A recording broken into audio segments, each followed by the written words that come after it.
Time to get agitated, Bobcat fans. It's time for BobcatTracks with Jungle Jay Cremata and Mighty Mike Schultze. Our LaBatt Patio series on BobcatTracks continues. I think this is this the start of Season 5? I mean, Season 4, we did north of 35 episodes, Mike Schultze. Did we really? Yeah, isn't that wild? That is wild. So it's the start of August. I did like 30. Yeah, well, I may or may not have done 35. But yeah. Anyway, so is this the official start of Season 5? We're starting with Scott Isphording, our offensive coordinator. Sure, Season I don't 5? care. All right, cool. Well, I guess no one really cares. But welcome in to BobcatTracks. Another fun episode with our offensive coordinator, Scott Isphording. But before we get started into that, this is obviously sponsored by LaBatt Blue, and we need to go over the ultimate Bobcat road trip, because LaBatt Blue is giving one Bobcat fan and a guest the chance to win a once-in-a-lifetime road trip experience this season. One lucky winner is going to receive a trip to Happy Valley to see Ohio take on Penn State on September 10th, 2022. This package includes round-trip travel from Athens with Ohio, so the only traveling you really have to do is, I guess, find your way to Peden Stadium and onto the team bus. Because you travel on the team bus, you stay at the team hotel, and you also get 2 tickets for the game at Happy Valley. You get a lot of Bobcat swag and a lot more. So to win the ultimate Bobcat road trip, you have to visit participating LaBatt Blue partners in the area, in the Athens area, finding the LaBatt Blue Summer Display, which we've seen. I mean, our Learfield team has sent us a couple of pictures of it, and it looks really great. So you look for the QR code, you scan the QR code, and you enter for free for a chance to win. No purchase is necessary. You must be 21 years or older to enter. Once again, no purchase necessary. You must enter prior to August 18th. That deadline is going to be quickly approaching. So go out and try and find that QR code if you can for the chance to win this grand prize and this grand road trip. Entry is received after August 18th. If you do miss the deadline, you still have a chance to win something pretty cool, and that's to be eligible to win 2 Tower Club tickets and a dinner after the homecoming game against Akron on October 8th. So find that QR code and scan the heck out of it, right? I mean, why not? And also just buy some LaBatt Blue, because LaBatt Blue is good and LaBatt Blue is great. So once again, big thanks to LaBatt Blue for sponsoring not only our Summer Patio series, but for the opportunity to send some Bobcat fans out on a really fun and memorable trip. So yeah. So we're big thanks to that. Yeah, it's right in front. You go to Kroger, it's right in front. I think we Is talked it about really? it last year, but it's you can't miss it. Yeah, okay. You cannot miss it. There's just plenty of LaBatt Blue, all the signage. Really? Yeah, a mirror that or a sign that's going to end up in our office. Oh, sweet. It better, anyway. It better, because you designed it. So I did. Some Bobcat news before we get to our interview with Scott Isphording. Bobcat news, new softball coach has been hired. Jenna Hall, she comes to us from Pitt. She did coach at Ohio for a couple of years early in her career. Then she went to Ohio State, then found herself at Pitt with former Bobcat coach Jody Hermanic, and now she's coming back home, which is pretty cool. Being in on the interview process was a lot of fun. Jenna just provided a lot of energy, and a lot of people liked her, and I'm excited to start the Jenna Hall era. Actually, if you're listening to this, it would be Wednesday, so tomorrow right now. But, yeah, she comes in Wednesday, and it's going to be a lot of fun. Yeah, a pretty great track record. Coached at some Power Fives, did really well at the ACC, has produced some professional players. And she's an Illinois legend, right? I mean, she is in the Illinois Hall of Fame. Heck of a player there. Hit .357 as a career. Wow, that's nuts. Yeah. And so she has succeeded at the at the college level, professional level, and in the coaching level. So it's a really good hire. Yeah, I think our softball program will be in good hands with Jenna. I can't wait. I mean, we're gonna have her on the podcast next week. We're taping that episode tomorrow, which is Wednesday, but we'll have that out next week. Yeah, and can't wait to have her on. Yeah, can't wait. She's a lot of fun. I really liked. When she was in Athens, it's going to be fun. I'll just say that. You're going to like her.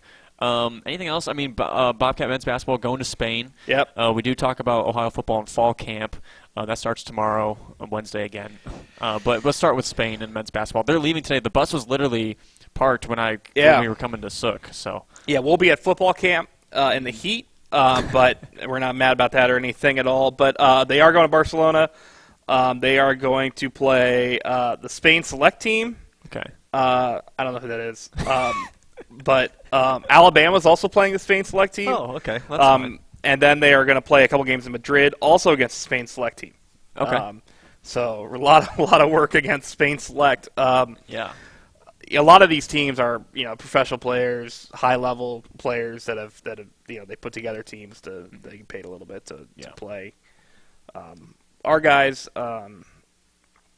should be good though. That's the having 3 games against high level opponents and having 10 extra practices when you have 6 new players is just unbelievably valuable. And I know we're going to take advantage of it, and to have that game experience in August is going to be huge for the season. I mean, there are going to be a lot of valuable lessons learned for everybody. I mean, like you said, all those newcomers and meshing with the veterans. And if you haven't listened to our podcast from last week with Miles Brown, I suggest you do, because he goes into, what a veteran should. I mean, he gets into the this is what we plan on learning. We're going to learn from this, and we're also going to have fun along the way. But they do want to go there and win. And that Miles interview was a lot of fun. So if you haven't, go back and check that one out. But yeah, Steiner is going to be all over the video stuff. Oh, yeah. So if you hate all the video content, email Luke Steiner. Yeah. steinerl@ohio.edu. Yeah. But it should be fun, and they're going to have we're going to have a lot of cool content coming from 6 hours ahead of us. Yeah. Football. Let's talk football. Yeah, let's talk football. And that's the reason why we had Coach Izzy on the podcast today. Yep. Not really to talk about camp too much. I mean, you can only talk about camp so much. But neither of us know about football enough to talk about camp. Yeah. But let's be honest. Yeah, let's be honest. But camp does start, I guess. Are you putting this out? When are you putting this out, Jake? Today. All right. Tuesday. Camp starts tomorrow. Yeah. On Wednesday, 9:05 a.m. Yeah, I'll be there. I will not be there. That's fine. We need to talk about that. Yeah. I will not be there. I'll be at practice 2, though. So 21 practices all the way up to August 26th, a couple scrimmages. Our season ticket holder is going to have an event, too, that we're going to announce soon. Yeah. But we can't. Okay. I'm just so excited to – I mean, we can talk about Pete and Palooza, but I'm just so excited to have football back. It's going to be on the new turf. That is going to be behind us, is going to be done the 8th. Looks good. It looks phenomenal. We'll put a picture out. Is there a logo at midfield? We'll see. I guess we'll see. I don't know. Probably not. They'll get to they'll practice in the indoor for a week. Yeah. Or like 4 days, and then they'll get out on the new turf. But it's just so exciting to have football back and camp starting, and all the kids are back. They have their meeting at 7:00 tonight, and it's always a little chaotic meeting, that first meeting, because they knock it's good chaos, but they knock out. They're like, here's who Jake Ramada is. Yeah. Here's who Mike Schulze is. Here's who Michael Stevens is. Here's who Julie Cromer is. Yeah. Here's what they do. Yeah. And everybody speaks, and it's awesome, and it's a lot of fun. The freshmen are there. The whole team's there. It's 100+. It's really valuable, and I'm just so pumped to have. I'd be so nervous at that meeting. Hi guys, this is what I do here. Yeah, the first time I did it, it was intimidating. Yeah. But then you realize that they are one, excited to be there, and two, they're just 18 to 22-year-olds. Yeah, they just want to go out and play football and hit each other and compete for a spot and go play football. And they do our football team, and they do value what we do, and they appreciate it, and we appreciate what they do for us.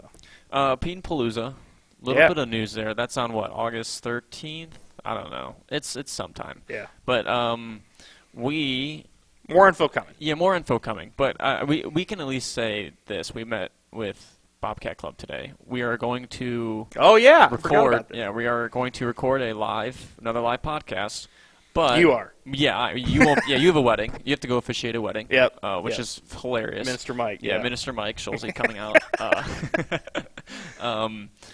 But yeah, so we're still selecting who we want to have on the podcast. But it's going to be fun, and it might be here at Suck. We don't know the details yet, but we do now officially know that another live podcast is coming, which will be fun. Yeah. In the next couple of weeks. So. Yeah, I'm sure you'll do great. We'll see. Because the first live podcast went so well. It was fun. Scott Isphording is our guest today. Coach Izzy's really cool. He's been in Athens a long time. You probably know who he is.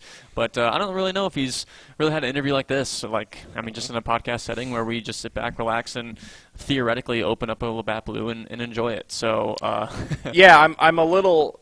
He disrespected the bagpipes of Worcester, so we gotta have a little talk afterwards. No one cares about Worcester. All right, yeah, dude. the bagpipes are are legendary. Well, as a Wittenberg guy, I would hope he would disrespect the bagpipes a little bit. Yeah, so. they are really annoying. It is pretty cool, though. Their football team, so their locker room is behind this big hill. Yeah. And the bagpipes are in front, and you can't see the team, you can't see the bagpipes, and you just hear the bagpipers bagpiping, and then they march over the hill. They come over the hill, and then they have, like, the Worcester, like, they'll hold the flags, and you'll have the team, like, run out with the flags, but they, like, come over the hill to the bagpipe music that you've heard for, like, a minute. Yeah. And then they run down the hill onto the field. It's a very unique, very cool D3 entrance. Yeah, it sounds very D3. Yeah, it's phenomenal. And then they do it for basketball too, but they like play in like the locker room. So you hear like the bagpipers coming, and then the basketball team runs out. Yeah. And they're a basketball school, so it's a. Yeah, I'm a College of Worcester fan. Yeah, so obviously. spent many of Saturdays at College of Worcester football games and many Friday nights at College of Worcester basketball games. Well, with all the public or positive promotion of the College of Worcester, now we send it to Go Scots. Now we send it to our interview with Scott Isphording, our offensive coordinator.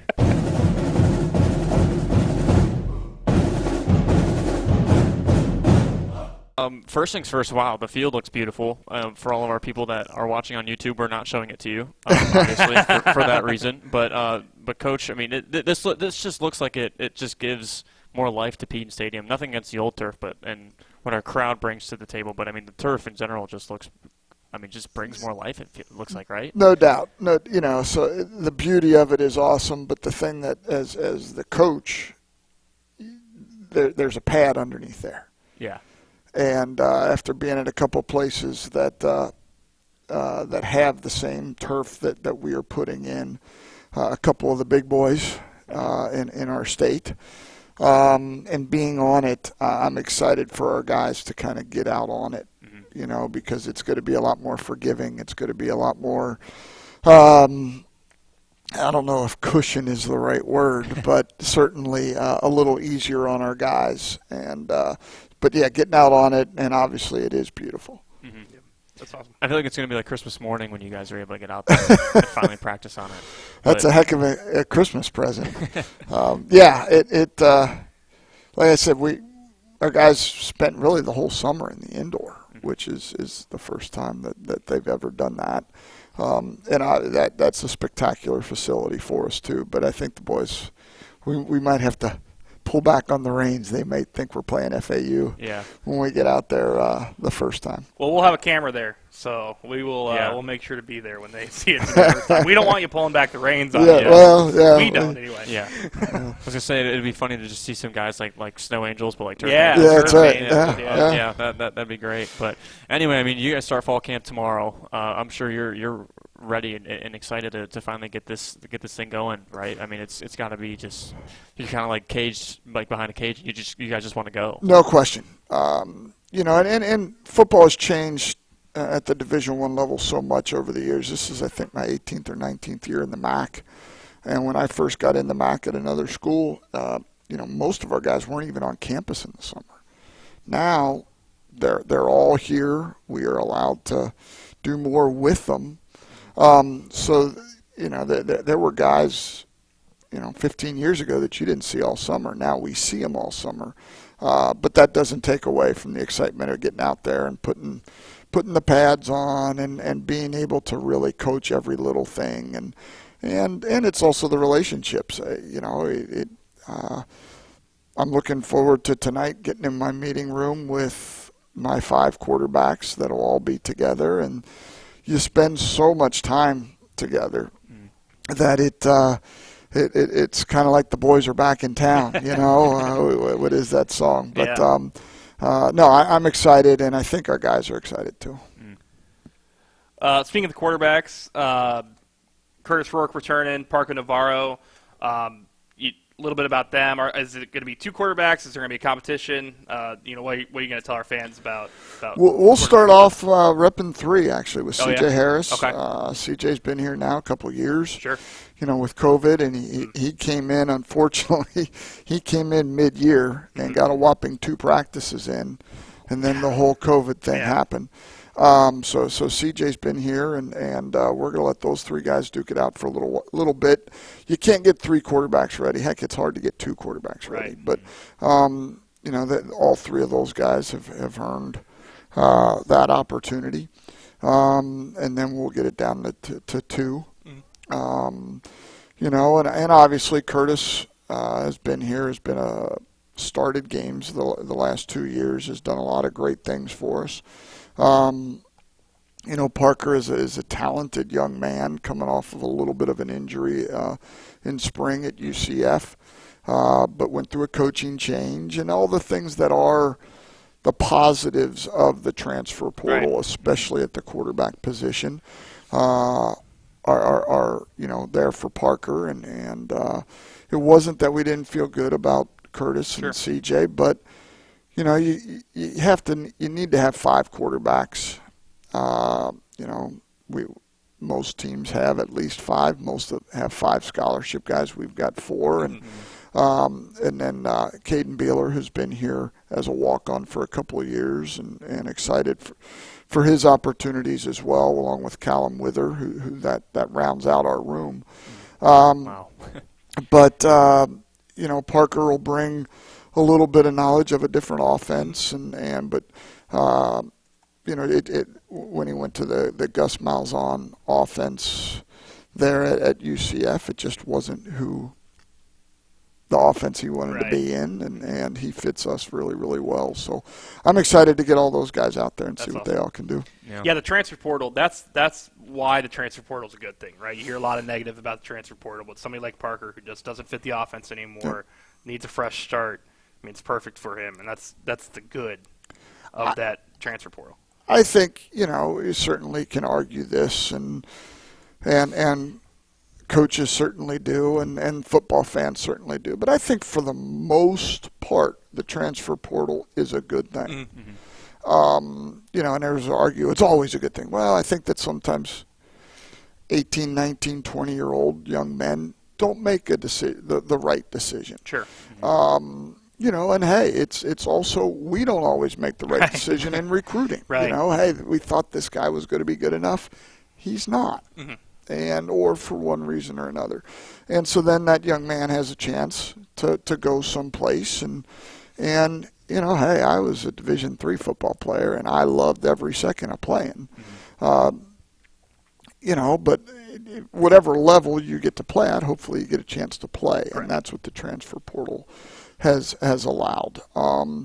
The great player that leaves for bigger, better, or whatever, that really hasn't really gotten to us yet. It's coming, and interview me on that day, and I'll go, the transfer portal's terrible. But, I think that because most of our guys come here because of the buildings here to the north of us, and I guess that's my way of saying academically, they come because of the sports management program or the business or whatever degree, and because of the beauty of this place. I think the transfer portal in the long run will be a good thing for Ohio University football. Yeah, and I think it's gonna, once the COVID years are gone, it was a perfect storm between that extra COVID year, new transfer rules, new IDL rules. it just all came together once. So you love Canada, huh? Just your quarterbacks are just. Well, we've, I still go back to obviously Nathan, and we had, kind of to come include the transfer portal in here. Quentin Maxwell started the MAC championship game, his redshirt freshman year. We thought, he's the guy. He's going to be the future of OU football. But when you start a redshirt freshman, he passed up a couple guys. So we kind of felt like we needed to get somebody else in, and we went junior college route, which kind of gets lost in the shuffle at this point for a lot of people because of the transfer portal. But went the junior college route, and Nathan was the guy we kind of targeted, and sure enough, it came down to us and one other MAC school.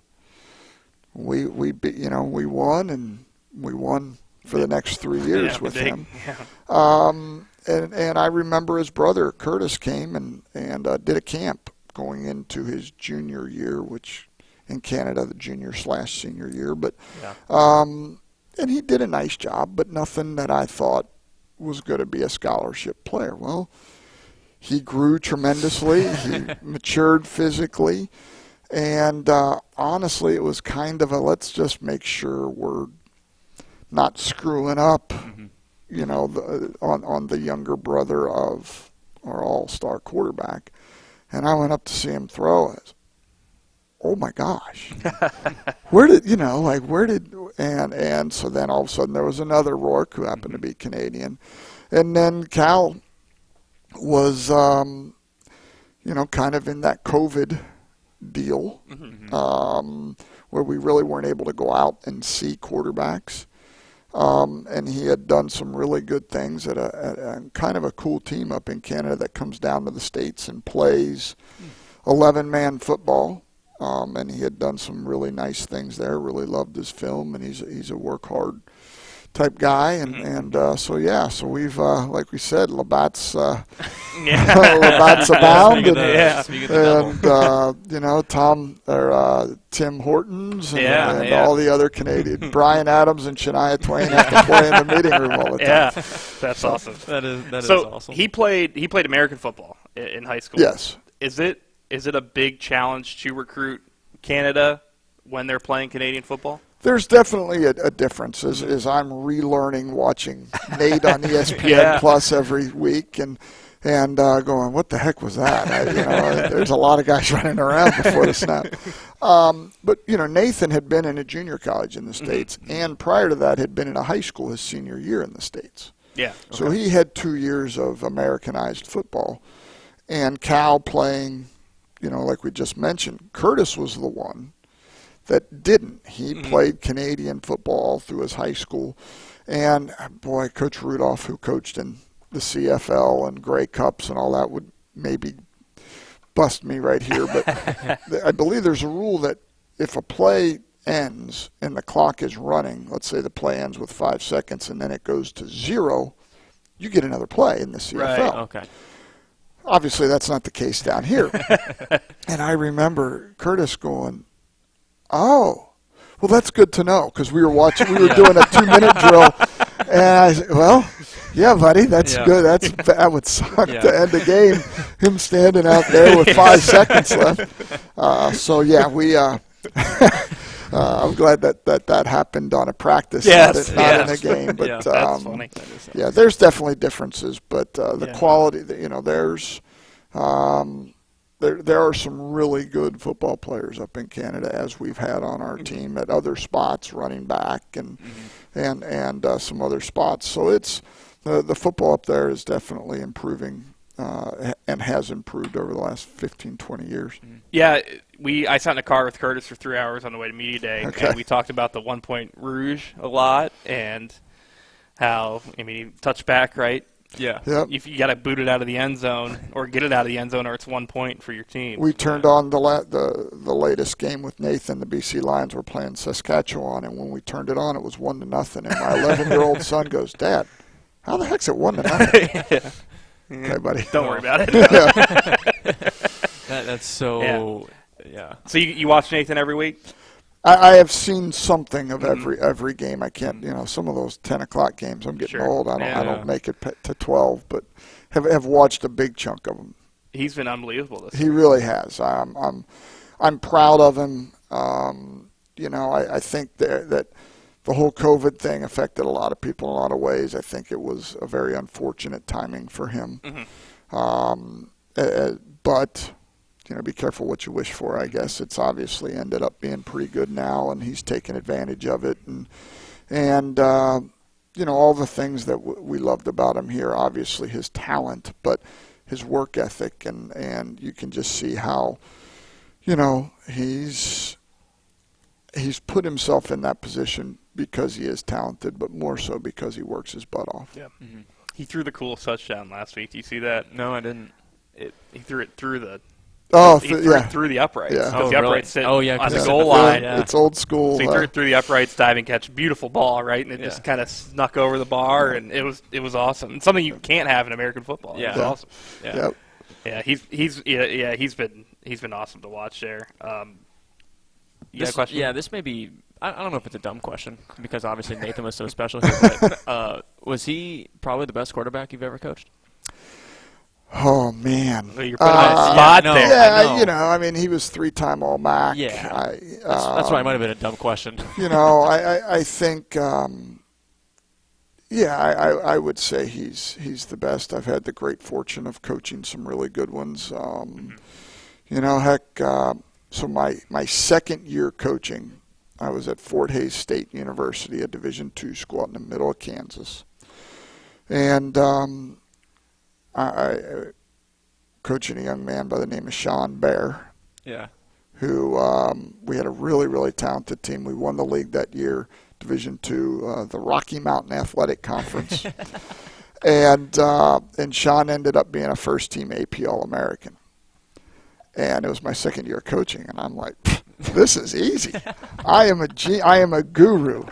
And the next year I got a job at the Colorado School of Mines, which is in Golden, Colorado, Division II school. Fort Hays won the league. Mines finished last in the league, and I found out, man, maybe I'm not as smart a coach as I thought that I was. But obviously Sean and some guys that I got a chance to coach at Wittenberg, and Andy Schmidt at Eastern Michigan still holds a couple national NCAA records, and then obviously there's been some really good ones here, and Terrence Owens at Toledo was a good player, but not to pub those guys, but I think Nathan probably, if you look at what he did in the MAC and what he did at Ohio University with the Tyler Tettletons and a number of the great quarterbacks that have been here, Nate's probably at the top of the list. Yeah. I mean, that's why I said it might be a dumb question just because of all the accolades, but it's always cool hearing, especially coaches, just like who they've coached throughout the years, especially at the Division II, Division III levels and things like that. But yeah, that's why I don't know. I'm just kind of seeing who else you coached. It's a lot easier to say that now that Tyler Tettleton isn't in the building. Yeah. You know. Yeah. And I was here for 1 year, and I was coaching tight ends when he was a freshman. Yeah. So I didn't really get to coach him, but I won't say that he was in my coaching realm. That is one thing. Escape that question. That is one thing. We did have Ted on when he was here. That is one thing I don't think we ever asked him was, how do you feel better about than Nathan. Yeah. you and Nathan, who wins? Yeah. They were different. Yeah, they were very and I different, know yeah. that's the cop-out answer, but Yeah. they Yeah. were different. Nathan did so much with his feet, and Tyler could, but Tyler was much more of a thrower first. I know we talked at the at Frank Solich's banquet about. I asked everybody what their Frank story was, and I felt like you had a really cool one too. And for those who may have missed it, I mean, it was kind of an emotional one, and it was very touching. So can you reiterate what is your Frank story? How you met Frank and how you came here? So, I think it was how I got hired here, yes. so I was the offensive coordinator at Eastern Michigan, and unfortunately we got let go. But we were pretty good offensively. But my wife was pregnant with our first child. I'm unemployed. I go to the coaches convention, which is like any other convention I would guess out there. I mean, there's thousands of coaches. Yeah. And you kind of go there, hopefully, with a job, and you're shaking hands and maintaining relationships and learning a little football. And when you go there looking for a job, it's a grind. You're shaking every hand. And Pete Germano, who just retired as our D-line coach this past year, had been here a long time, but I had played against him when he was a coach. Okay. When I played at Hanover College, he was the defensive coordinator at Wabash College. Had gotten to know him a little bit. Speed the story up a little bit. He goes, "Oh my gosh, I forgot about you. We have a job opening." So that's the best lead I get. I go to the airport to fly home. I've got nothing going on. Really dejected. I walk down the the tarmac, and a coach is walking to me with almost this exact shirt on. Uh-huh. And I go, hey, OU, and I coach defense. It ended up being Ross Ells, who's now at Michigan State. Anyway, he goes, but Frank is flying out of gate 26. I look at my ticket and I go, I'm flying out of gate 26 on Southwest Airlines. Sit wherever you want, right? Sure. So I'm sitting there, and I'd never met Coach. We'd played against each other, but and sure enough, here comes Frank Solich walking down, and I go, hey, Coach, how you doing? Scott Isphording, and Coach was great, and we sat next to each other on the plane, had an interview a little bit. That was a Wednesday. Uh-huh. Get home, phone rings Thursday, early afternoon. It's Coach Solich, says, hey, can you drive down? I drive down. Interview Friday for the tight end position. And drive home. I get home. My wife, who, like I said, is very pregnant. I get home, and right as I walk in the door, Frank Solich calls. Oh, man, is he just checking to see? Yeah. And sure enough, he says, you make it home? I said, yeah, Coach. And he says, good. Well, let me talk to your wife. And I'm going to get emotional again. He just asks her how she's doing, how's the pregnancy going, just things that you would think everybody would do, but not everybody does. Yeah. In fact, most don't. And he said, how are, living in Athens, a thought, what do you think? And she just really it was a stressful time for her, insurance, and just all that goes on to it, and got me back on the phone, offered me the job, and of course I said yes right away, and I just thought that was class, he didn't have to do that. This is a very dog-eat-dog profession. It's a very competitive world, and sometimes we forget that we're just still people, and he that's how he was for my next 10 years here. And I always look back at that and thought, that was really the best way to handle that, and I always appreciated that. That's awesome. Yeah, it was. Yeah, that is awesome. I remember that story, and I was like, I should probably ask him that. Yeah. It's such a cool story. And when I ask this, I don't mean nothing against Tim or anybody else, but was it just different last year without him in the? Yeah, it was. It absolutely was different. And I don't mean different bad or different good. It's just different, and just like a presence. It's just right. like they're not there. And two is, Tim found out he was going to be the head of a very, very successful organization in July. And certainly things weren't going to change. That that Tim has repeatedly says he owes a lot to Frank, but it is still. You want your team to emulate who you are, and he didn't have a chance to do that. And then also offensively, if Tim was really kind of just driving the car that Frank had bought and kind of, put gas in for a number of years, I was kind of doing the same offensively, and obviously we wish that it would have gone a little bit better when you look at the record, and we can get into all that, but I think that Tim has a much better grasp on who we are as a football team and has definitely put his thumbprint on it. And I'd like to think that the offensive staff with me have kind of started to put our little tweaks to what we're going to be. You have anything? I do. Yeah, go ahead. Before I go off the rails. Yeah.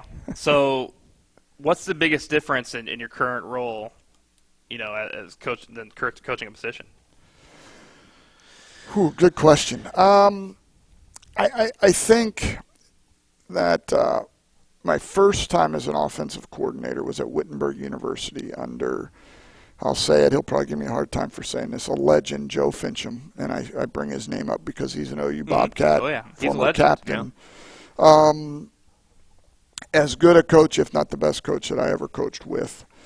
And I remember, man, I'm going to call plays, and I'm going to be Bill Walsh, and I'm, we're going to win because I call the right play at the right time. And he said, some of that's overrated. It's what you do in preparation leading up to the game. There's no question that there are, plays that you look at last year that, hey, it was a great call and it worked. 4th down against Miami, a double move, and it worked. And there were some, let's be honest, that didn't work. And I wish that I could have changed those calls. But we have spent a considerable amount of time as a staff, okay, what plays do we want to put in the next 3 weeks?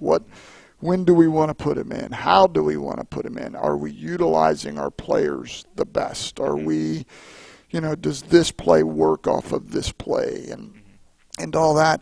And that's the part that, so much of what happens on game day is based on the decisions that we've been making this last week. No doubt I want to call the right play on 3rd and 5, but if we didn't rep it enough, if we didn't teach the finer points of it enough in August, then it's probably not going to work, hopefully, at Ford Field in December. That hopefully that we're out on that field and we're there because of the decisions right now. So I don't know if that answers your question exactly, but basically that's, and Tim has been obviously great at that. And there's certainly, I just like he leans on Coach for some things as the head coach. I certainly will go into him and, hey, what do you think about this? And yeah.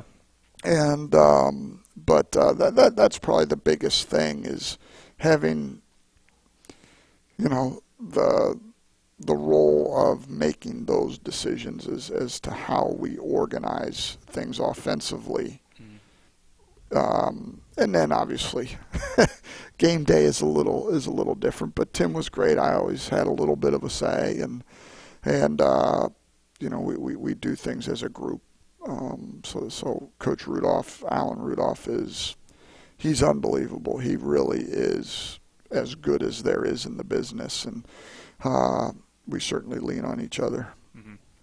That's awesome. Yeah. Mind if I talk a little bit more about Wittenberg?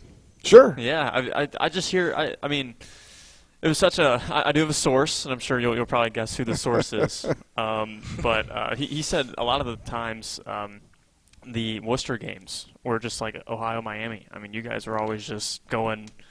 I mean, head to head, right? Oh, you got. Okay. I was a Worcester. I'm a Worcester fan. So I'm from Worcester, sorry. Yeah. So I'm many a college Worcester football. I didn't notice your kilter bagpipes when I walked in. But, yeah. What were those games like? I mean, I just hear that they were pretty intense. It was, it was. So 1998 was my first year at Wittenberg. In 1997, Worcester beat Wittenberg, and Worcester had been good, but never like elite good, right. Or at least in the recent years. And they had gotten a new coach, and he was kind of the brash kind of, and with all due respect to him, I'm not knocking him, but and Wittenberg in '97 had maybe the best team I have ever seen on film at any level relative to their They were unbelievable, and they were just demolishing everybody, and lost to Worcester on a rainy, muddy field up there that some people would say that Worcester's band, who is well known, did considerable practicing on that field the Friday before the game. And anyway, so that kind of set the stage that I walked into. And it's like anything else. Hey, everybody really loves the Boomer Schooner if you're a Oklahoma fan, but if you're an Oklahoma State fan, you want to, blow that thing up. You think it's dumb and all that. And Worcester has some things, the bagpipes and that we found extremely annoying and stupid. But we had certainly things that I'm sure that they didn't like, and that all added to the mix. Fortunately, in my 6 years there, we never lost to Worcester, but there were a couple games that were very, very, very down to the wire. But that was cool about Wittenberg, and here is, for the most part, we have been the team that everybody wants to beat. And, whether it's a rivalry for the team that everybody wants to beat or not, it's a rivalry for everybody else. And we certainly had some great experiences. Joe and I stay in touch, Fincham, and my wife is from Springfield. So, yeah, there's a lot of really, really fond memories. Us beating Hardin Simmons in the playoffs is, if it's not number one, it's definitely in my top 3 or 4 favorite wins. Playing a really good team down in Texas, and finding a way to win in overtime was like I said, it was pretty awesome. So there's some great Wittenberg memories. That's awesome. So yeah, you beat me to that game because that was in 2001, a couple of weeks after 9/11. And you guys had to fly there too. Yeah, it was a couple months after 9/11. Oh, months, sorry. It was in the playoffs. Sorry about that. So we had won 31 straight regular season games going into 9/11. That Saturday after 9/11, we lost our first game. Not pairing them together at all, but and so we went 9-1, and like I said, had gone undefeated the 3 years prior to that. Had lost to those guys up in Alliance and Mountain Union a couple times, and kind of thought we might even still host at 9-1. And the pairings came out. It's life. It was just on the radio. It was, and we found out that we were not hosting, but we were going to have to travel down to Hardin Simmons, who was the number 1 or 2 ranked team in the country, and we're like, holy cow! And it wasn't like we have all the computers. You had to send a VHS tape, and we got ours a little late, which kind of made us mad. And we fly down there, and God, they were so good. I like watching them warm up. I'm like, oh man, we're down 21-7 at halftime. Come back, and we throw essentially a fade with 10 seconds to go in the game to tie the game, to send it into overtime, and they got the ball first, and they had an All-American right tackle that jumped off sides on 3rd and 3. And that was like the first time you could see that they thought they might lose. Like they just, and they were better. Every guy on that Wittenberg team would say they were, but John Hauser, who is our safeties coach, was on that team. Yeah. And would say they were better, but at that time, that day we were better, and they didn't get the first down, missed the field goal, and then we ran a toss counter.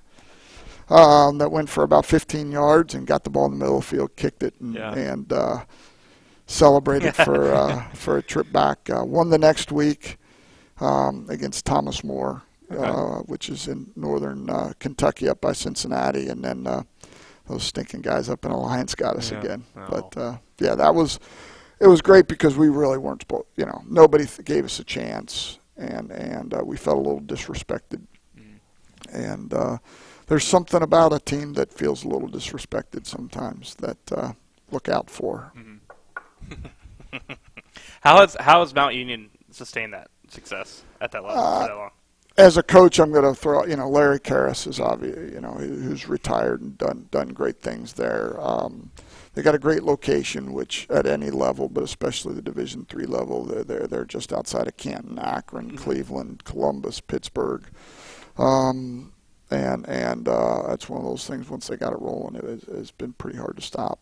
And there's been a couple teams up in Wisconsin and a team now over in Illinois that's had something to say about that, but obviously they've been pretty good. Yeah. The Wisconsin team, is it Whitewater? Am I getting that right? Or Whitewater, which, we got to go against their former head coach and Lance at Buffalo. And then my 4 years at Toledo were with Matt Campbell, who we get to see this year, who, believe it or not, I coached against Matt Campbell when he was a player. Oh, wow. And coached against Jason Candle when he was a player. Yeah. Both those guys are millionaires now. But I remember for sure Matt was a defensive end and was a great, great player. And I have one more question about Wittenberg and just Joe. in general. Was there what's maybe the biggest takeaway as a coach, or maybe just as a human being that you took away from him that you applied today as a coach? He was extremely tough-minded, demanded toughness. I think if you ask John Hauser, I think that would probably be one of the first things he would say about Joe is he was tough. But I think he was fair, and I think he had an ability to get mad but still stay focused on the big picture, and even though, he was demanding toughness, he understood what he was doing. And sometimes I think we all do it. We get upset or something doesn't go the way we want. We see Nick Saban yelling and screaming on the sidelines. But Nick Saban still knows what he loses it, but he doesn't really lose it. We all like to think, and Joe was really, really good at just kind of seeing the big picture and making the right decision on a lot of those decisions, like I was talking about earlier, that, the last month, Tim Albin's been making decisions that are going to win us football games. And we all think it's, whether to go for it on 4th and 1 on our own 45. Mm-hmm. But the bigger decisions a lot of times are what time is practice going to start, and how that's going to work with lunch and how that's going to work with – And those decisions really have as big a role, if not bigger, and Joe was really good at all those. Okay. I have another story from my source. He said you may not talk to him ever again after telling me this stuff. But when you're at Eastern Michigan, because you like to be up in the press box. That's where I've been most of the time. Yes. Yeah. So he told me a story about you in Ann Arbor running through the Michigan band at halftime. I figured I'd rather hear this story from you than. All right. But what do you remember about that? So I was at Eastern Michigan for 5 years. My first 3, I was the quarterback coach, and then I took over as the offensive coordinator. And I think it was like my third game ever coaching at being the offensive coordinator at. I'm a Division III short, unathletic quarterback. That was not a great player at Hanover College. God bless the Panthers. But here I am getting ready to play Michigan as a kid that grew up in Cincinnati, and Notre Dame fan didn't like Michigan. Ohio State fan doesn't like me. And here we are. And I'm giving and I don't know if everybody knows this, but essentially the Big House and Reinierson, which is Eastern Michigan's field, are essentially on the same street. Mm-hmm. Like they are really, really close together. So I'm giving my best, let's go win this game. We're going to carry the goalpost back to Ypsilanti, da-da-da-da-da. Well, at the bigger stadiums, which obviously the Big House is a bigger stadium, they give you a golf cart. Somebody will come pick you up in a golf cart, the coaches, and take you around the stadium to the press box. Well, I got going, missed the golf cart. So I'm like, all right, I guess I'm going to have to just find a way to get there myself. So you go down the famous tunnel, and I get to the bottom. It's late September, and it's like 100 degrees. I mean, it is brutally hot. I have my bag. I was about 30 or 40 pounds heavier than I am right now. And I'm standing there sweating, and I'm looking up at the clock. There's like 7 minutes before the game starts, and the band is on the field. And I'm like, come on, man. Like, by the time I go around, they'll be done. Well, the band, go doing their routine, they split. Well, I'm like, okay, they're done.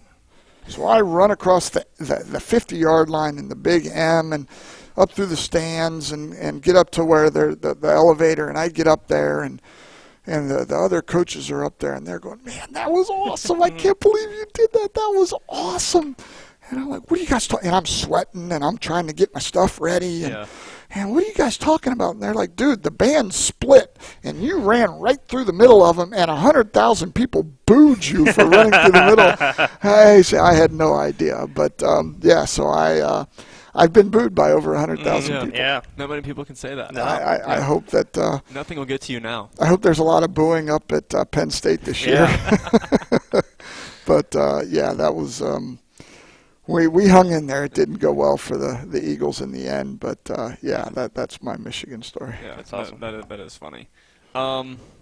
Anything else? I know we're coming up on time here, so we've 40 minutes. Yeah, heck, this is relaxing me. This is that's good. That's good. Are you related to Julie Isphording? She's a cousin. Yeah. She's a distant cousin. 1984 Olympics. Yeah, finished third, and that was the very first women's Olympic marathon. And she passed another woman in the last 2-3 miles to finish third, which sent her to the Olympics. Unfortunately, in the Olympics, she was running. She was doing well. She was in the lead group and had a foot issue that it wasn't like, a small thing. It actually required, I think, surgery and wasn't able to finish. But Jen Benoit, an American, ended up winning the first women's marathon. It was in L.A. And I say all that. I've never met Julie. Oh, really? My family was disjointed, or whatever the word is. We really weren't. The Isphordings weren't around too much. But my hope is, if it hasn't happened, is at some point somebody has gone up to Julie and gone, "Now, Scott, is that your brother? Or are you related to Scott?" But yeah, I still have never met her. But certainly, if your last name is Isphording, we're related in some way. Yeah, that's how I feel about Hermata. It just doesn't. There aren't many. Yeah, there aren't many. There was that call. There was a recruit, right? Yeah, it was funny. There's a college football recruit. He's an FCS lineman. Yeah, in whose New name York. is Jake Hermata. Really? Yeah, and his dad tweeted at me or something. I don't know how. He said, "Hey, this is this is so funny. You guys have the same name." And he sent me his son's recruit commitment graphic. Wow. And I'm like, this isn't real. Yeah. Because this guy Stony follows. Brook or something Yeah, like that. this guy follows 5 people and doesn't have any followers, and his Twitter profile picture is just the default bird or whatever. I'm like, this is spam. There's no way. So, Yeah. But yeah, it's actually real. So Huh. that's how I feel about Hermata too. Yeah. Do you golf much? I actually this summer golfed probably more than I have in 20 years. Oh, nice. My son is 11. I've got 2 kids. Erica, who's 13, who's in softball and volleyball, and really does the thing that I enjoy watching her do the most is right over here at Bird Arena. She's in ice skating. And, No way. And she's gotten pretty good. And my son is Gunner. Typical, quarterback coach name, but and he has really kind of taken to golf. So him and I and my wife Shelley, who is not a bad stick, gets out. We got out and played quite a bit this summer. Nice. What's the handicap? Oh, my golf game, my swing. No, I don't know. I mean, I there's days I can hold my own, and there's days that I need to go buy more golf balls. I get it. Yeah, I get it. Jake's an unbelievable golfer. That's not true. There's video of him. He went out with the golf team, and he told everybody he was terrible, and then he was pin seeking on his first swing at the country club, to the point where the golf coach was like, he said he was bad. He's good. He's actually good. Yeah. So Jake's the ringer here. I don't know about that. We're trying to get we're trying to get Brennan to do a athletics department scramble. That'd be awesome. Yeah. I'm in. Count me in. Cool. Who's your scramble team, do you think? Oh, well, Coach Albin would certainly be on there before he blew his shoulder out up at Eastern Michigan. Now I don't know. Is he a good golfer?